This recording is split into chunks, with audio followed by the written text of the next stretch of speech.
بسم اللہ الرحمن الرحیم. پہلے تو میں ریکٹر صاحب کا اور کیمپس پہ جو پروفیسر حضرات ہیں ان کا شکریہ ادا کرتا ہوں کہ انہوں نے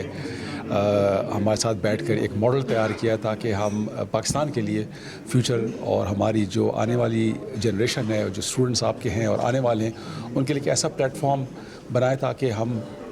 تیل و گیس میں خود کفیل ہو جائیں. اور ان کے لیے اس میں جاب اپرچونیٹیز ہیں اور ایک نیا ماڈل دیکھنے کی ان کے پاس اپرچونیٹیز آئیں گی. اور جو صرف پڑھائی نہیں لیکن جا کے پریکٹیکل فیلڈ میں دیکھ کر کہ فیلڈ میں کیا ایشوز آتے ہیں اس کو سالو کرنے کے لیے اسٹوڈنٹس کے لیے بھی ایک بڑی زبردست اپرچونیٹی ہے. اور اسٹوڈنٹس کے لیے ایک بہت بڑا اسپیکٹرم کھل جائے گا, ایک بہت بڑا ویژن کھل جائے گا کہ کلاس روم میں کیا ہوتا ہے اور ایکچوئل فیلڈوں میں کیا ایشوز, کیا پرابلمز آتے ہیں, اس کے کیا حل کیا ہوتے ہیں. تو پروفیسر حضرات ہیں اور ہم ہیں ان کو پھر حل بتانے کے لیے. جی ٹھیک ہے, تو اس سے اکیڈمک اور انڈسٹری میں جو فرق ہے اس کو ختم کیا جائے گا. اس میں جو انڈسٹری ہے, اکیڈیمیا ہے اور ایک ایسا تعلق پیدا ہو جائے گا کیونکہ ہم تو انڈسٹری میں کام کر رہے ہیں تو ہمیں اتنا وقت نہیں ملتا کہ ہم سولوشنز نکالیں. کوئی پرابلمز آتی ہے تو ہم باہر بھاگتے ہیں کہ جی وہ کنسلٹنٹ ڈھونڈو, وہ کنسلٹنٹ ڈھونڈو اور یہ پرابلم کیسے حل ہوگا. کیونکہ آپ کام کر رہے ہوں گے 5-6 کلومیٹر زمین کے نیچے کام کر رہے ہیں, تو وہاں پر جو کام کرنے سے ایک قسم کا انسان کو تو یہ نہیں پتہ ہوتا کہ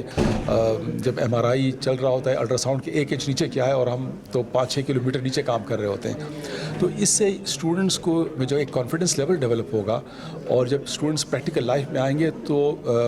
میرے خیال میں دوسرے یونیورسٹیز کے مقابلے میں یہ زیادہ ایکوپ ہوں گے انٹرویوز میں اور زیادہ ایکوپ ہوں گے جب یہ پریکٹیکل لائف میں جائیں گے. کیونکہ ہم ابھی جو بات ہو رہی تھی ایم او یو میں ہم ان کو بہت سے پریکٹیکل پرابلمس بھی دیں گے, تو اس سے یہ ہوگا کہ ان کا جو ویژن ہے ایک بڑا وائڈ ہو جائے گا اور ان کے لیے اپرچونیٹیز بہت سی آ جائیں گی. اور ہم ان کے لیے ٹریننگ بھی دیں گے, یہاں آ کے ان کے لیے ٹریننگ بھی کریں گے. اور جو اکیڈیمیا کو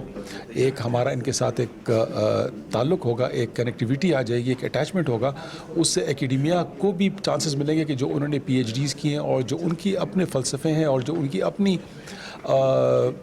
آئیڈیاز ہیں ان کو ہم فیلڈ میں بروکار لا سکیں گے. ابھی تو ایک آئیڈیا پروفیسر صاحب کے پاس ہے, اسٹوڈنٹ کے پاس ہے, تو وہ رہ گیا نا یہیں پر اسی روم میں رہ گیا. لیکن جب ہم اس کو کرک, کوہاٹ, ہنگو, وزیرستان اور خیبر ایجنسی میں لے جائیں گے تو وہاں پر ان کے آئیڈیاز کو ہم انشاءاللہ اس کو ایکٹیویٹ کریں گے اور اس سے اس قوم و ملک کا فائدہ ہوگا. جی پی یو میں ہم لوگوں نے جو کچھ کلاس رومس کے اندر سیکھا تھا اس کو ان ہینڈ ایکسپیرینس کے لیے ہم لوگوں نے کافی کچھ کے پی یو سے سیکھا, لیکن جو کچھ ہمیں یہاں پہ بتایا گیا تھا مختلف لیکچرس کے اندر فیلڈ کے دوران مختلف سافٹ ویئر سے ہمیں جو فیملیئر کیا گیا تھا تو اس نے ہمیں انڈسٹری میں جائے کافی بوسٹ اپ دیا. ابھی بھی ایون جو ہمارے جتنی بھی میپنگ ہو رہی ہے کے پی یو جی سی ایل کے اندر تو وہ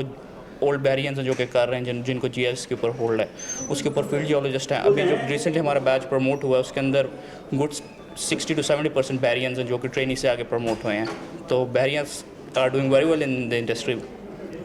گڈ. سو آپ کو لگتا ہے کہ اس سے یونیورسٹی کو اسٹوڈنٹ کو کوئی فائدہ ہوگا اس ایم او یو سے؟ ہاں جی, اس ایم او یو سے اسٹوڈنٹس کو بڑا فائدہ ہوگا کیونکہ ابھی تک ہم لوگوں نے جو فورس جو مختلف فارمیشنز وغیرہ کی دیکھی ہیں کیونکہ یونیورسٹی کے پاس اتنی ریسورسز نہیں ہے کہ